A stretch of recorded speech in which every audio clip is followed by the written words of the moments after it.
और सबसे पहले तो मैं इस कोरोना महामारी में जो हमारे बहुत ही करीबी साथी और जो हमारे हल्के के महम 24 अठगामा के योद्धा प्रदेश के और देश के जो हमें छोड़कर चले गए, उनके प्रति भावभीनी श्रद्धांजलि, नमन और सच्ची श्रद्धांजलि उनके प्रति ये होगी कि आज जो है जिस तरह से कोरोना का जब पहला फेज आया तो इसका मजाक उड़ाया गया। विपक्षियों ने कहा कि ये कुछ नहीं, कोरोना वरोना एवं ही सरकार ने फैला रखा है। इससे जो है लोगों की जागरूकता में कमी आई। वैक्सीन आई, विपक्षियों ने कहा तो बीजेपी की वैक्सीन है, मोदी की वैक्सीन है। और वैक्सीन लगाने वाले गांव गांव में गए, कोई वैक्सीन लगवाने नहीं आया। ये अफवाह फैलाई गई कि ये वैक्सीन लगाओगे तो मर जाओगे, ये वैक्सीन लगाओगे तो नपुंसक हो जाओगे। ये इस तरह की अफवाहें फैलाई गई, इस तरह की अफवाहें फैलाई गई कि ये जो कोरोना है कुछ नहीं है, नथिंग। इस तरह की अफवाहें फैलाई गई, जबकि सब कुछ है। कोरोना भी है, वैक्सीन भी है, सब कुछ है। इस सारे का सारा जो सिस्टम है उसको फेल करने की साजिश। 5G का भी जिक्र करते हैं। एक 5G की आपने जो बात की, कल जनता टीवी ने इसका खुलासा किया, डीसी साहब से बात की। मेरे भी खून खोला ये सुन के कि टटोली गांव में जो मुद्दे हो रही हैं टावर के 5G की वजह से हो रही हैं। मेरे पास भी मेरे गांव से फ़ोन आए कि जी अपने यहाँ भी 4 टावर लगे हुए हैं, ऐसा ऐसा सुना है। ये सारा का सारा मैंने पहले भी, आप जो महम के मीडिया इस बात के गवाह हो, मैंने कहा था ये बहुत बड़ी विदेशी साजिश है इस देश को गुलाम करने की। जब से मोदी जी ने डोकलाम में ठुड्डे मारे चाइना को, और जिस तरह से चाइना को खदेड़ने का काम किया, आज चाइना का पूरा सोशल मीडिया मोदी जी को डिफेम करने में लगा हुआ है, अफवाहें फैलाने में लगा हुआ है, इस देश में अव्यवस्था अराजकता फैलाने में लगा हुआ है, और इस देश के सिस्टम को फेल करने में लगा हुआ है। ये अफवाहें इसीलिए फैलाई जा रही हैं। कल फैलाई गई थी कि आरक्षण समाप्त हो जाएगा, फिर अफवाह फैलाई गई कि सारे मुसलमानों को देश से बाहर निकाल दिया जाएगा, शाहीन बाग हुआ, टुकड़े टुकड़े JNU गैंग हुआ, कानून काले, वैक्सीन लगवाओगे तो मर जाओगे, नपुंसक हो जाओगे। आज हम इस तलाश में थे कि अफवाहें कौन फैला रहा है, जो कि घर घर तक चली गई, कहाँ से फैल रही हैं। उस अफवाह फैलाने वाला चोर पकड़ा गया, टटोली गांव में पकड़ा।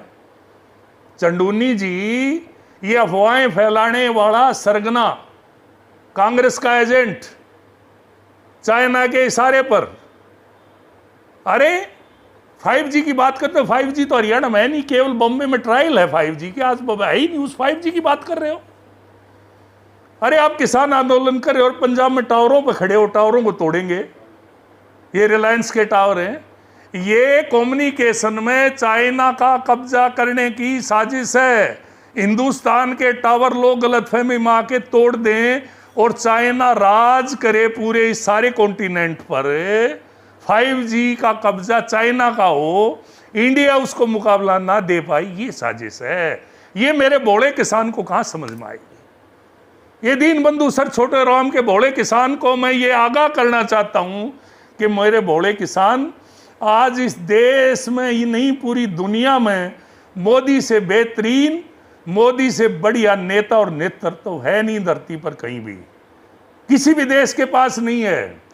आज जो है इंग्लैंड, जिसने हमारे ऊपर 200 साल राज किया, जो हमारे से आर्थिक रूप से बहुत मजबूत है, उस इंग्लैंड की 6 करोड़ आबादी, आज तक पूरी 6 करोड़ लोगों को वैक्सीन नहीं लगा पाया इंग्लैंड। कल ही मेरा एक दोस्त है, उससे मेरी फोन पे बात हुई, और मोदी जी ने 20 करोड़ से ज्यादा लोगों को वैक्सीन लगा दी। ये छोटी उपलब्धि नहीं है। गैस की हाहाकार मचाई, 1000 करोड़ रुपए केजरीवाल ने जो है लगा दिए ऐड देने में। क्या वो 1 साल से कोरोना आया हुआ है कि अपने गैस प्लांट नहीं लगा सकता था? 200 करोड़ के गैस प्लांट लगाता। गैस की कमी आते, मोदी जी गैस दे, मोदी जी गैस दे, मोदी जी गैस दे। अरे भाई आपने क्या किया?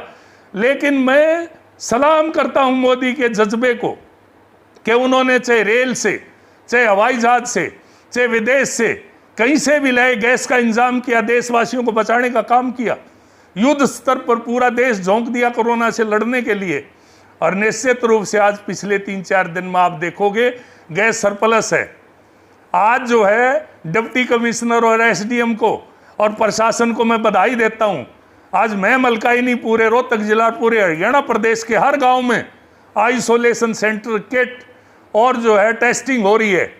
हाथ की हाथ बताया जा रहा है कि आपको कोरोना है, आपको नहीं है, और उनका जो है इलाज किया जा रहा है। किस तरह से एकदम कोरोना पर पूरे देश में मोदी जी के नेतृत्व में हमला हुआ। लोगों का टेस्ट हाउस में से 1 कोरोना पॉजिटिव मिला।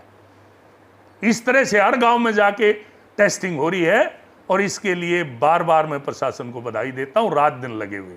गुड़ ना खाने की नसीहत वो दे जो गुड़ ना खाए। चंडमुनी जी रोज 1000-1200 आदमी लिए बैठे रहते हैं, वो सवाल किस पे खड़ा कर रहे हैं? वो तो फिर भी जो 500-700 1000 आदमी होते हैं सोशल डिस्टेंसिंग का पालन करते हैं, और 500 बेड के हॉस्पिटल के लिए गए हैं। आप किस लिए बैठे हो जब कानून स्थगित हो गए? आप किस लिए कोरोना फैला रहे हो? इसलिए कहने का इस देश में एक भयंकर स्थिति प्रजातंत्र में मेरे सामने आ गई, और इस देश के सामने हर आदमी के पास तर्क बहुत है, हर बात के नेगेटिव तर्क ढूंढ लेता है जिसका नुकसान हो, फायदा ना हो देश के लिए। चाहे चंडूनी जी हो, चाहे शमशेर खरखड़ा हो, चाहे कोई पत्रकार हो, इन चीजों को ढूंढने का प्रयास करता है कि नेगेटिव बात क्या है। नेगेटिव मत ढूंढिए। इस देश के लिए, प्रदेश के लिए और महम 24 अटगामा के लिए इस वक्त सारी पॉजिटिव चीजें ढूंढने की जरूरत है। कौन पॉजिटिव सहयोग कर सकता है, उसका सहयोग लेने की जरूरत है। प्रशासन जो दिन रात लगा हुआ है उसकी हौसला अफजाई करने की जरूरत है। धन्यवाद।